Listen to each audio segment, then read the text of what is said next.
that it's hard for me to explain it. But if you give me a few minutes, I'll do my best to describe it for you. Before dawn, one Friday morning, I noticed a young man, handsome and strong, and he was walking through the back alleys of a city. He was pulling an old cart filled with cloth, both bright and new. As he pulled the cart, he was calling out in a very clear, powerful tenor voice, "Rags, rags, new rags for old. I'll take your tired rags." The air was foul in these dark streets, tainted by filth and trash that living unleashes on the world. And yet, as the man called out, the air became tinged with a faint scent of cleanliness, as though the breeze that carried the sweet music of his voice also carried with it the promise of a cleansing rain. "Rags, rags, new rags for old." The man continued to move from the dim-lit light of early morning, his strong voice echoing from building to building. Now, this was a curious thing, I thought, for a man who stood 6'4", with arms that were like tree limbs, hard and muscular, his eyes flashing with intelligence. What was he doing here in the city? They had no need for such a useless profession. Who recycled old rags anymore? Could he find no better job than this, to be a ragman in the heart of the city? Driven by my curiosity, I followed him, and I was not disappointed. Soon the ragman came upon a woman sitting on the porch of a small house. She was crying into her handkerchief.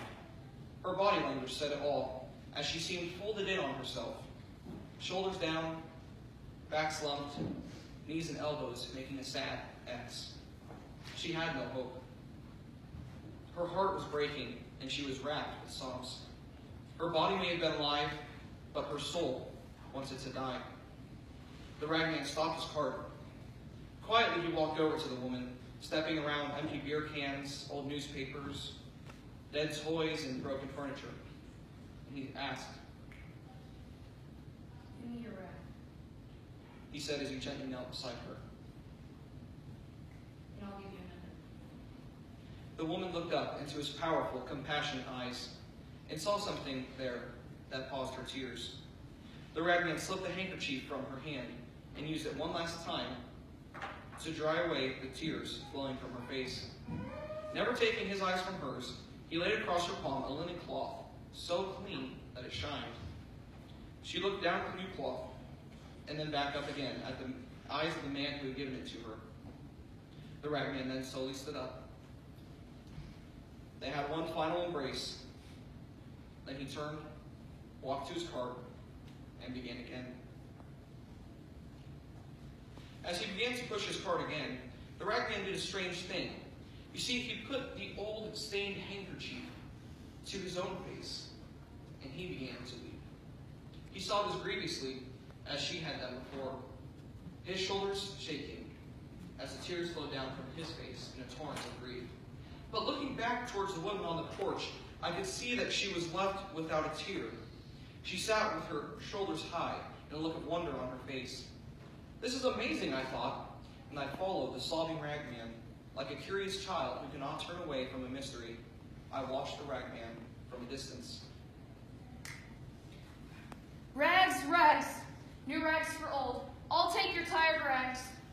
Rang forth his voice. Though it was still strong, it also shook with emotion as he wept. In a little while, the sky showed gray behind the rooftops. It was light enough to make out the shredded curtains and damaged blinds that hung in the dark windows. The ragman came upon a girl sitting on the curbside, whose head was wrapped in a bandage, eyes as vacant as the windows behind her. Blood soaked her bandage, and a single line of blood ran down her cheek. The ragman paused. He turned his weeping eyes upon this empty, injured child, and reaching into his scarf, he withdrew from it a blue hat and approached the girl.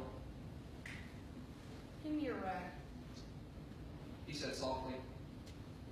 "And I'll give you another." The child did not move and could only gaze at him vacantly while he loosened out the bandage, removed it from her head, and tied it to his own instead. I gasped at what I saw, because with the bandage went the wound. The girl's head was left unblemished. He set the hat on the girl's head, and suddenly her eyes took on an understanding and intelligence that had been missing before. She placed her hand to the side of her head where the bandage had covered the wound that was no longer there. And smiling in wonder, she watched as the ragman rose unsteadily to his feet and moved back to his cart. Rags, rags, new rags for old. I'll take your tired rags. Cried out the sobbing and bleeding ragman. With powerful arms pulling the cart, he continued on his way. He seemed to be moving faster now with an urgency I hadn't noticed before. Soon he stopped in front of a woman who was leaning against a telephone pole, and he asked her, "Are you going to work?" The woman shook her head, and then the ragman pressed her again. "Do you have a job?" She looked him up and down, making note of the ragman's weeping eyes and bleeding head, before she replied, "Are you crazy? How am I supposed to work with one arm?" She sneered as she leaned away from the pole, revealing that the right sleeve of her jacket was flat, the cuff stuffed into a pocket, because she had no arm. "Give me your jacket," said the ragman firmly.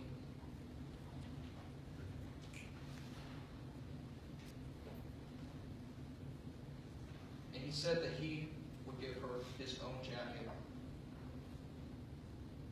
With quiet authority in his voice, the one-armed woman looked into the other's eyes and then slowly took off her jacket. So did the ragman, as I rubbed my eyes in disbelief and trembled at what I saw.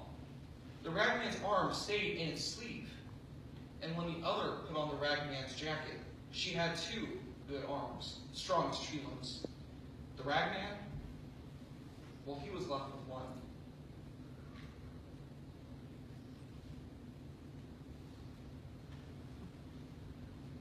And as they walked away, he told her, "Get a job. Go to work." Struggling to make do with his one arm, the ragman began to pull his cart again, this time much faster and with even greater urgency. He came upon an old unconscious drunk laying beneath an army blanket. Hunched, wizened, and sick, he took the old blanket and wrapped it around himself. And for the drunk, he left new clothes.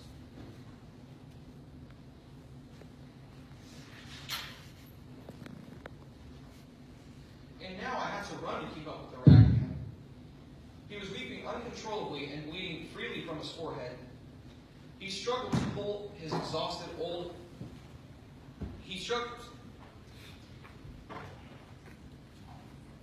He had one arm, and he was stumbling from drunkenness, falling again and again, exhausted, old, and sick.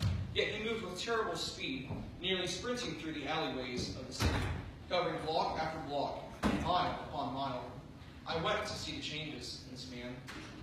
I hurt to see his sorrow, and ached each time I saw him stumble and fall. When he began to move through the industrial area of the city, away from the houses and the apartments, I wanted to stop following and turn away, to leave him and go back to my own life. But I could not. I needed to see the story through to its end. Who was the ragman? Why had he done what nobody else had done? And where was he going in such a hurry? How was this going to end? The once strong ragman was now old and frail, weeping and bleeding, staggering and falling, his body racked with pain, sorrow, and disease. I watched as he came to an old abandoned lot that was filled with piles of trash and old furniture and rusted out shells of cars and construction equipment. He moved among the garbage pits and piles of human waste and finally came to the top of a small hill made from trash and 1,000 lives. He struggled to pull his cart and its sad, pathetic burden. With torment labor, he cleared a little space on that hill for himself. With a deep sigh, he slowly made a bed from the contents of his cart and lay down on it. His pillow was made from a handkerchief and a jacket. He covered his old aching bones with an army blanket. His body shook under the load of his injuries and pain and disease. His eyes wept, and the wound under his bandage continued to bleed.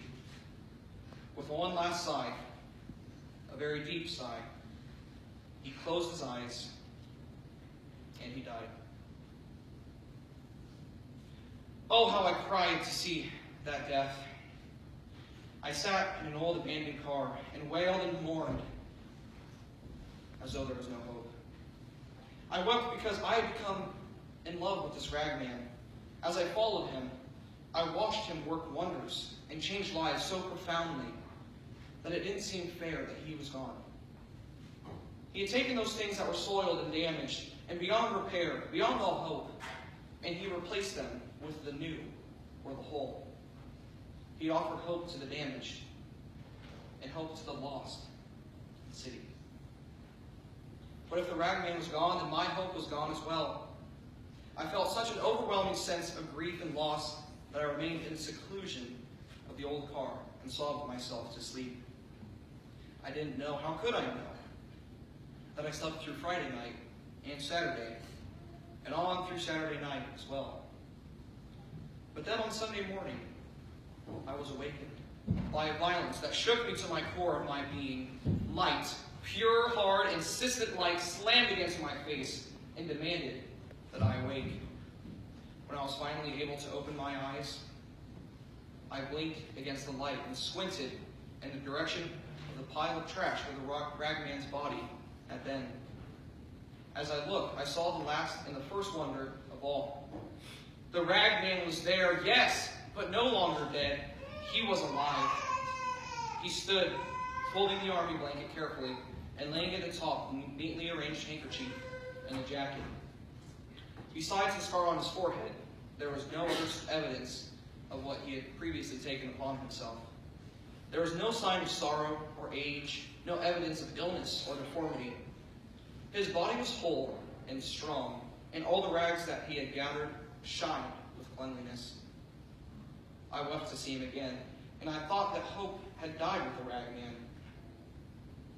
I had abandoned my own hope for my own life, and yet there he stood, healthy and whole.